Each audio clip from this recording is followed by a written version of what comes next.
Hello everyone.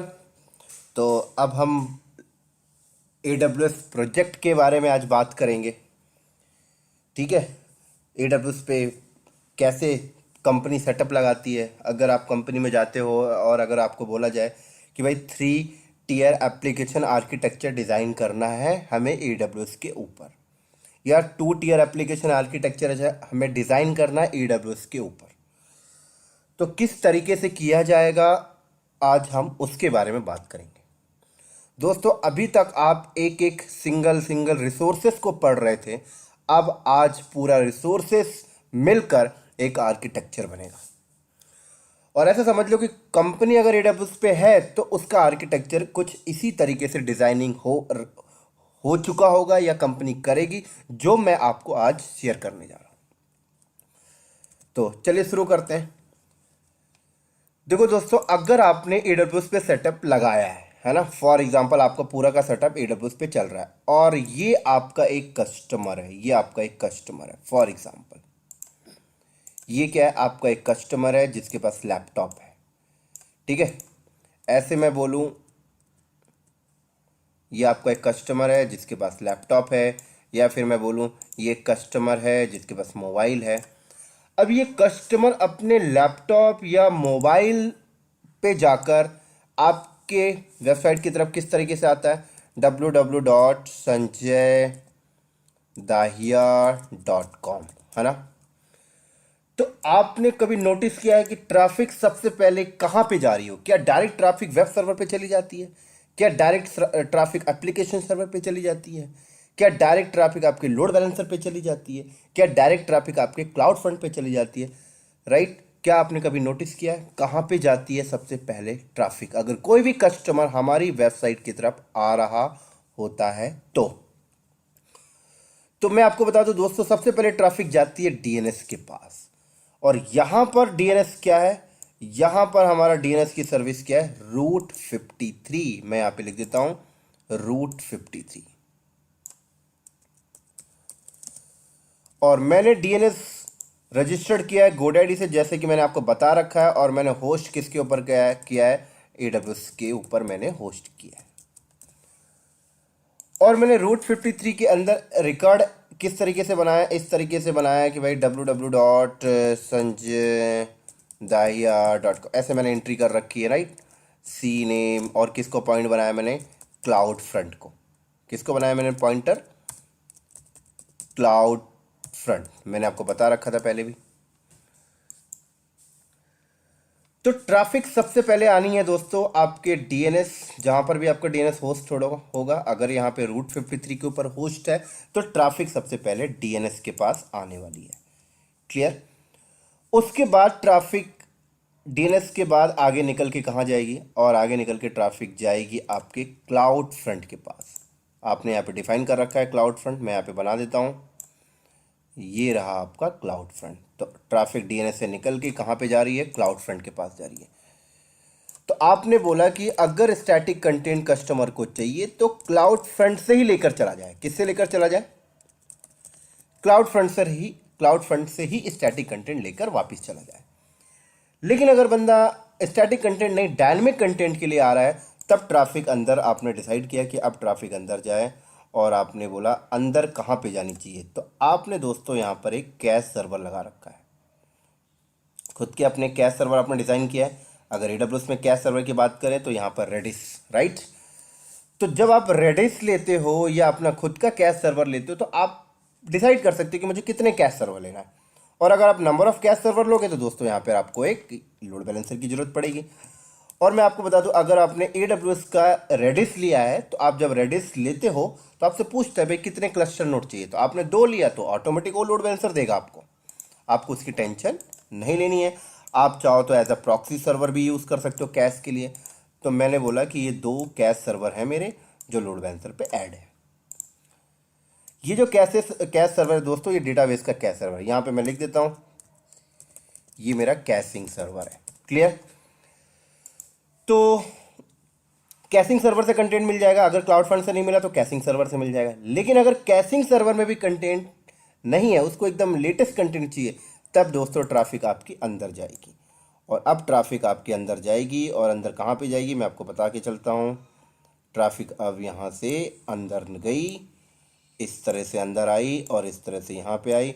और दोस्तों यहाँ पर हमारा लोड बैलेंसर लगा हुआ है, राइट। यहाँ पर भी हमारा एक लोड बैलेंसर लगा हुआ है। यहाँ पे मैं डिज़ाइन कर देता हूँ ELB।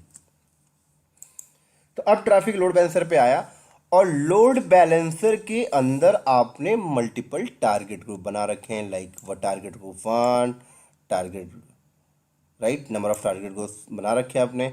और ये जो मैं आपके सामने डायग्राम बना रहा हूँ दोस्तों, ये हमारा ऐसा समझ लो, ये हमारा टीयर 1 हो गया, ये टीयर 2 एंड टीयर 3।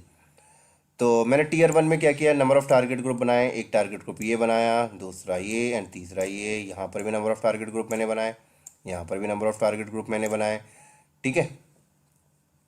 इस तरीके से मैं इसको थोड़ा सा बड़ा कर देता हूँ, थोड़ा सा साइज दूर दूर कर देता हूँ। ये एक टीयर हो गया और एक टीयर ये हो गया। तो इसके अंदर मैंने नंबर ऑफ टारगेट ग्रुप बनाए, और इन टारगेट ग्रुप के अंदर क्या VMs चल रही होंगी, राइट। और दोस्तों ये हमारा टीयर 1 टीयर 2 एंड टीयर 3। तो मेरा पहला वाला टीयर जो है वो वेब टीयर है, आप समझ लो वेब टीयर है ये आपका वेब टीयर। और ये हमारा एप्लीकेशन टीयर है, यहाँ पे हमारा एप्लीकेशन चल रहा है, एप्लीकेशन टीयर मैंने लिख दिया। और दोस्तों ये हमारा डेटाबेस टीयर है, तो मैंने यहाँ पे लिख दिया DB टीयर। तो ये जो हमारा पॉइंट है, ये हमारा एक टारगेट ग्रुप है जिसका नाम हमने रखा है सॉफ्टवेयर। और ये हमारा एक टारगेट ग्रुप है जिसका नाम हमने रखा है इमेजेस। और ये हमारा एक टारगेट ग्रुप है जिसका नाम हमने रखा है सॉन्ग। तो दोस्तों सॉफ्टवेयर टारगेट ग्रुप के अंदर हमारे 2 VMs ऐड हैं, 2 से ज़्यादा भी हो सकते हैं आपके नीड के हिसाब से, राइट। कंपनी में 10 होंगे, 20 होंगे, 100 होंगे, 2000 होंगे। मैं आपको समझाने के लिए 2-2 करके चल रहा हूँ। तो इन दोनों VM के अंदर सॉफ्टवेयर है, इन दोनों VM के अंदर इमेज है, इन दोनों के अंदर VM के अंदर सॉन्ग्स हैं, और ये सारे वेब सर्वर हैं। अब वेब सर्वर पर ट्रैफिक आई, अब उसको एप्लीकेशन चाहिए, तो एप्लीकेशन सर्वर यहाँ चल रहे हैं। तो ये हमारा एप्लीकेशन यहाँ पे चल रहा है, ये यहाँ पर भी हमने नंबर ऑफ टीयर्स बना रखे हैं।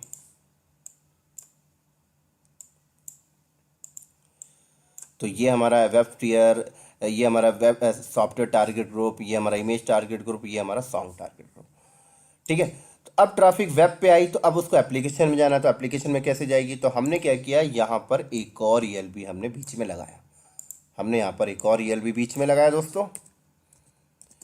और उसके बाद हमने बोला कि भाई साहब ट्रैफिक डायरेक्ट नहीं जाना आपको एप्लीकेशन टीयर में, पहले ELB पे आओ, और ELB से फिर ट्रैफिक यहाँ पे जाने वाली है। तब क्वेश्चन आता है कि हमारा लोड बैलेंसर कैसे समझेगा। तो लोड बैलेंसर के अंदर आपने लिसनर का कॉन्सेप्ट पढ़ा था, तो लिसनर में आपने डिफाइन कर रखा है पहले से, और आप अपने DNS में भी एंट्री कर रखा होगा। आपने किस टाइप से एंट्री कर रखा होगा, इस टाइप से भाई साहब, software.sanjay.com लगाकर आए, राइट। ऐसे आपने इमेज, ये भी आपने एंट्री कर रखा होगा DNS के अंदर। और आपने लिसनर में कंडीशन डिफाइन किया होगा कि अगर सॉफ्टवेयर लगा कर आए तो सॉफ्टवेयर ग्रुप की तरफ जाए, सॉन्ग लगा कर आए तो सॉन्ग ग्रुप की तरफ जाए। और ये लैब हमने कर रखी है पहले से। तो ये रहा आपका वेब टीयर, ये रहा आपका एप्लीकेशन टीयर। अब डेटाबेस चाहिए तो क्या होगा। तो दोस्तों आपने डेटाबेस टीयर को भी 2 पार्ट में आपने डिवाइड किया है, राइट। ये यहाँ पे आपका एक डेटाबेस है, यहाँ पे आपका एक डेटाबेस है। तो मैं आपको बता दूँ, ये वाला डेटाबेस जो है ये आपने राइट क्यूरी के लिए लगा रखा है, और ये वाला डेटाबेस आप समझो कि आपने रीड क्यूरी के लिए लगा रखा है। अब एप्लीकेशन को कैसे पता लगेगा कि अच्छा राइट की क्यूरी तो राइट की साइड भेजो, और रीड की है तो रीड की साइड भेजो। तो दोस्तों आपने क्या किया, यहाँ पर एक प्रॉक्सी सर्वर लगाया है। यहाँ पर क्या किया आपने, यहाँ पर आपने एक प्रॉक्सी सर्वर लगाया है। मैं यहाँ पे लिख देता हूँ प्रॉक्सी सर्वर,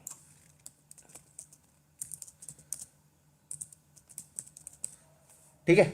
तो ये आपने क्या बोला कि सबसे पहले ट्रैफिक प्रॉक्सी सर्वर के पास आया। प्रॉक्सी सर्वर एक लोड बैलेंसर की तरह ही काम कर रहा है यहाँ पर।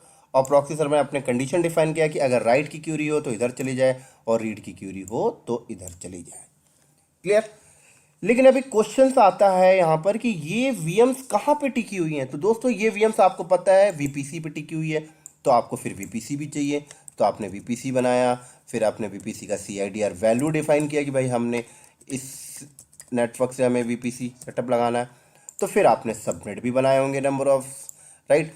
तो आपने एक वेब सबनेट 1 आपने बनाया, राइट।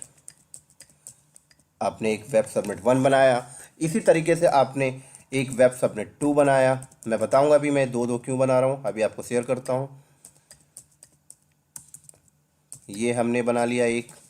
ऐसे ही हमने एक एप्लीकेशन सबनेट बनाया, हमने एप्लीकेशन सबनेट 1, ठीक है। ऐसे हमने एप्लीकेशन सबनेट 2 बनाया हमने।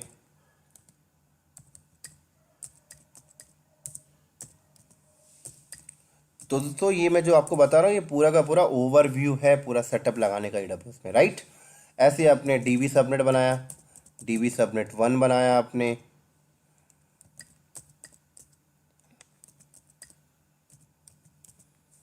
ऐसे आपने DB सबनेट 2 बनाया।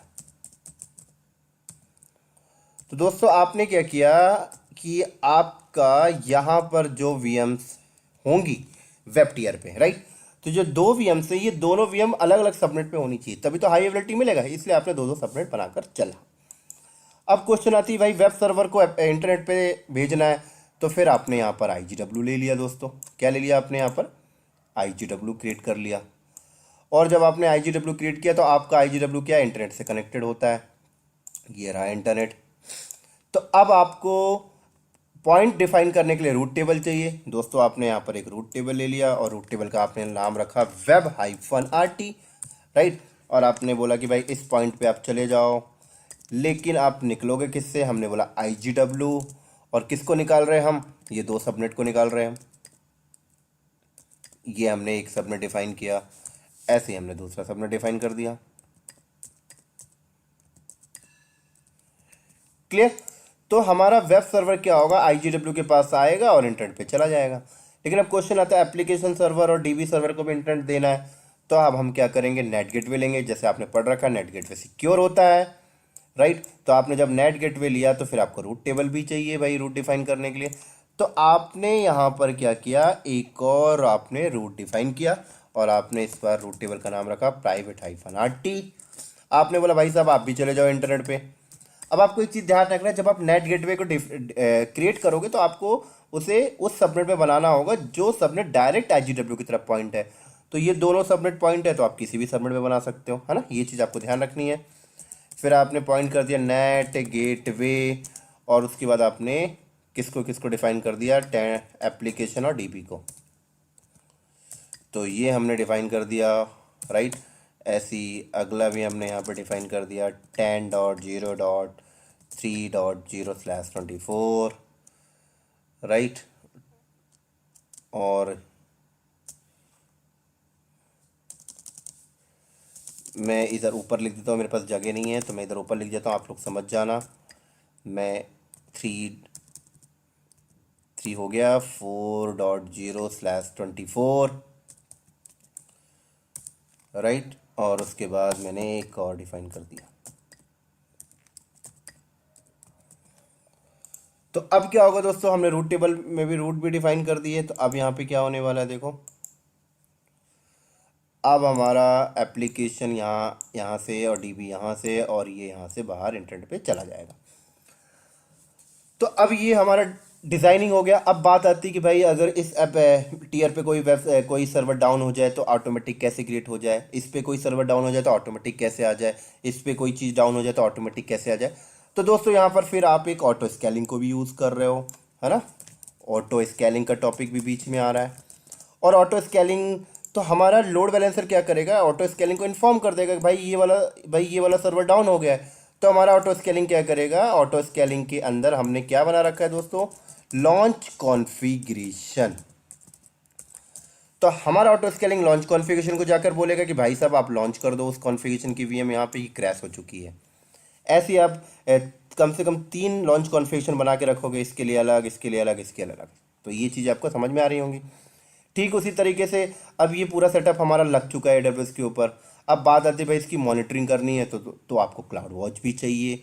फिर क्वेश्चन आता है कि भाई जब आप ये सेटअप वीपीसी वगैरह लगा रहे होगे तो आपको यहाँ पे सबनेट का भी आइडिया होना चाहिए, सिक्योरिटी ग्रुप का भी आइडिया होना चाहिए, एसीएल का भी आइडिया होना चाहिए। तो सारा कुछ आपको आइडिया होना चाहिए, तभी आप ये पूरा का पूरा वीपीसी वाला पोर्शन जो है वो आप सेटअप कर सकते हो।